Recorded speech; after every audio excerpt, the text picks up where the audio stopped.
नमस्ते बच्चों, मैं मीरा अंगूरे अपने हिंदी क्लासेस में आपका स्वागत करती हूँ। हमने पिछली वीडियो में दुख का अधिकार ये 9वीं कक्षा का पाठ पढ़ा था। आज हम उस पाठ के प्रश्न उत्तर पढ़ेंगे। पहला जो चैप्टर था वो यशपाल द्वारा रचित था। इस पाठ के हम प्रश्न उत्तर आज पढ़ेंगे।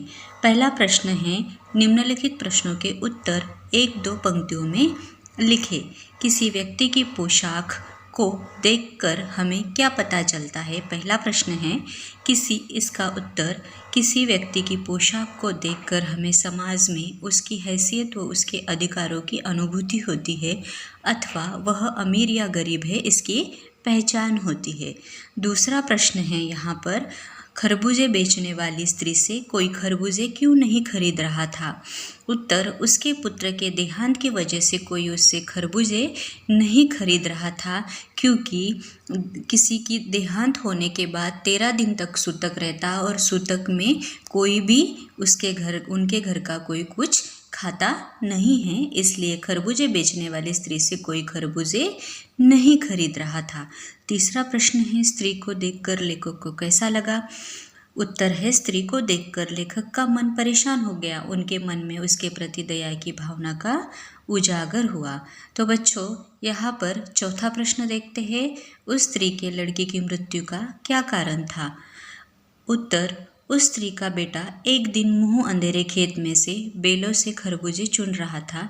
गीली मिट्टी की शीतलता में आराम करते हुए सांप पर उसका पैर पड़ गया और सांप ने उसके बेटे को डस लिया। ओझा के झाड़ फूक आदि का उस पर कोई असर न हुआ और उसका देहांत हो गया। पांचवा प्रश्न है, बुढ़िया को कोई भी क्यों उधार नहीं देता? बुढ़िया के बेटे का देहांत हो गया था, इसलिए बुढ़िया के उधार लिए गए पैसे वापस करने की संभावना नहीं थी। कारणवश बुढ़िया को कोई उधार नहीं देता था। अभी चलो बच्चों आगे देखते हैं। निम्नलिखित प्रश्नों के उत्तर हमें यहाँ पर 25 से 30 शब्दों में लिखना है। प्रश्न है, मनुष्य के जीवन में पोशाक का क्या महत्व है? मनुष्य के जीवन में पोशाक का सर्वाधिक महत्व है। पोशाक ही मनुष्य का समाज में दर्जा अथवा अधिकार निर्धारित करती है। पोशाक ही व्यक्ति को ऊंच नीच की श्रेणी में वर्गीकृत करती है। बहुत बार अच्छी पोशाकें व्यक्ति की किस्मत के बंद दरवाजे खोल देती है, सम्मान दिलाती है। 7वां प्रश्न है यहाँ पर, पोशाक हमारे लिए कब बंधन और अड़चन बन जाती है?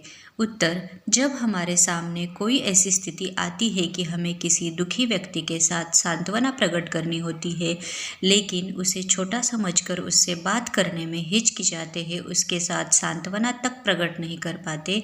हमारी पोशाक उसके करीब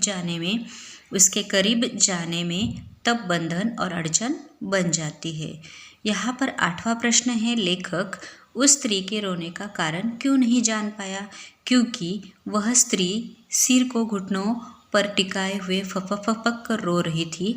उसके बेटे की मृत्यु की वजह से लोग उससे खरबूजे नहीं ले रहे थे, उसे बुरा भला कह रहे थे। उस स्त्री को देखकर लेखक का मन चिंतित हो उठा। उनके मन में उसके प्रति सांत्वना की भावना जागृत हुई थी, परंतु लेखक उस स्त्री के रोने का कारण नहीं जान पाया, क्योंकि उनकी पोशाक रुकावट बन गई थी।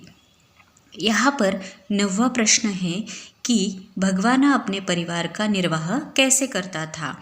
हमने पाठ में देखा हुआ है कि भगवाना अपने परिवार का निर्वाह कैसे करता था। उत्तर है, भगवाना की शहर के पास 1.5 बीघा भर जमीन थी। वह उसमें खरबूजे को बोकर अपने परिवार का निर्वाह करता था। खरबूजों की डालियों को बाजार तक स्वयं पहुंचाकर वह खुद सौदे के पास बैठ जाता था। 10वां प्रश्न है, लड़के की मृत्यु के दूसरे ही दिन बुढ़िया खरबूजे बेचने क्यों चल पड़ी? उत्तर है, बुढ़िया अपने बेटे के देहांत शोक तो जताना चाहती थी, लेकिन उसके घर की स्थिति उसे ऐसा करने नहीं दे रही थी। इसका सबसे बड़ा कारण है धन की कमी। उसके बेटे भगवाना के बच्चे भूख से बिलबिला रहे थे।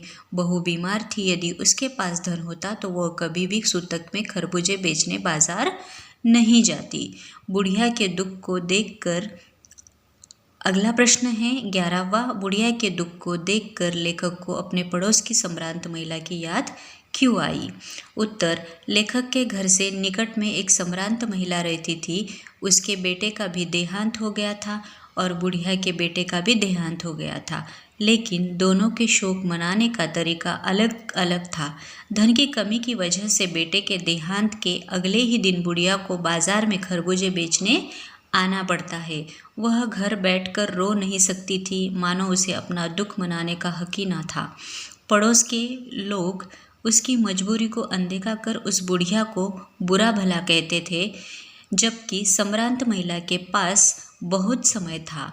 वह 2.5 महीने से बिस्तर पर थी। डॉक्टर हमेशा सिरहाने बैठा रहता था। लेखक दोनों की तुलना करना चाहता है, इसलिए उसे संभ्रांत महिला की याद आ गई।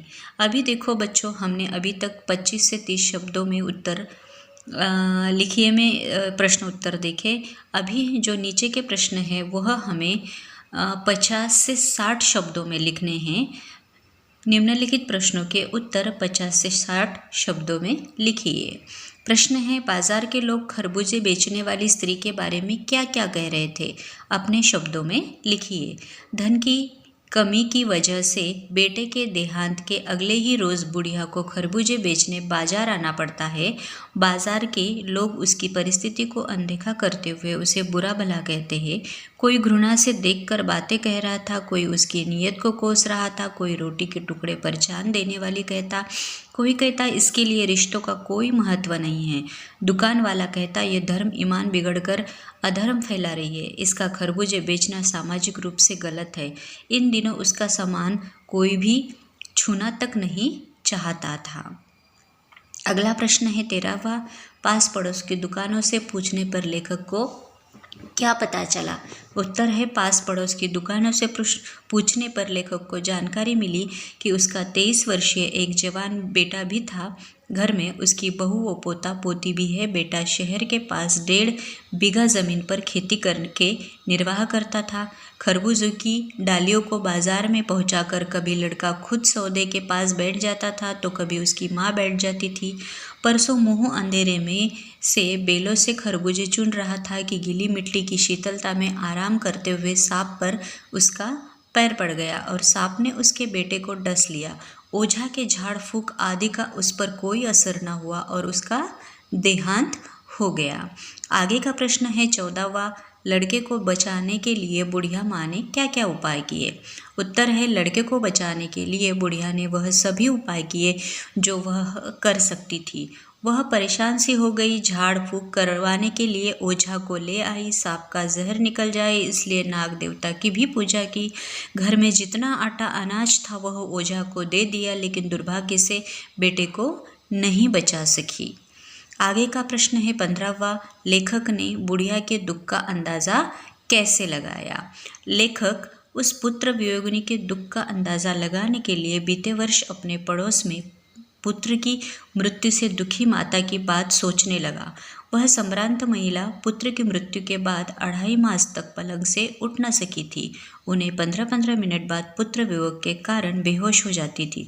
2-2 डॉक्टर हरदम पास बैठे रहते थे। पूरे शहर के व्यक्तियों का मन पुत्र शोक से द्रवित हो उठा। आगे का प्रश्न है 16वां, इस पाठ का शीर्षक दुख का अधिकार कहाँ तक सार्थक है, स्पष्ट कीजिए। उत्तर, इस कहानी में बुढ़िया के विषय में बताया गया है कि धन की कमी से बेटे का देहांत के अगले दिन ही बुढ़िया को खरबूजे बेचने बाजार जाना पड़ता है। बाजार के लोग उसकी स्थिति को अनदेखा करते हुए उस बुढ़िया को बहुत ही बुरा भला कहते हैं। कोई घृणा से थूक कर बेहया कह रहा था तो कोई उसकी नीयत को कोस रहा था तो कोई रोटी के टुकड़े पर जान देने वाली बोलता। कोई कहता है इसके लिए रिश्तों का कोई महत्व नहीं है। दुकान वाला कहता है कि ये धर्म ईमान बिगाड़ कर अधर्म मचा रही है। इसका खरबूजे बेचना समाज के लिए एक अपराध है। इन दिनों कोई भी उसे खरबूजे छूना भी नहीं चाहता था। अगर उसके पास धन होता तो वो कभी भी सूतक में सौदा बेचने बाजार नहीं जाती। दूसरी तरफ लेखक के पड़ोस में एक संभ्रांत महिला रहती थी जिसके बेटे का देहांत हो गया था। उस महिला के पास शोक मनाने के लिए बहुत समय था।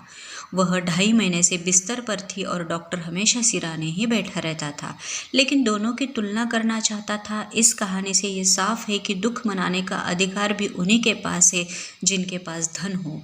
गरीब लोग अपना दुख अपने मन में ही रखते हैं, वह इसे जता नहीं पाते। इसीलिए गद्यांश का शीर्षक दुख का अधिकार सार्थक है।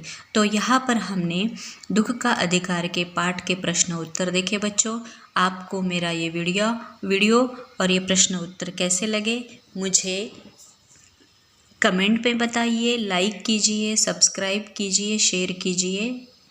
धन्यवाद।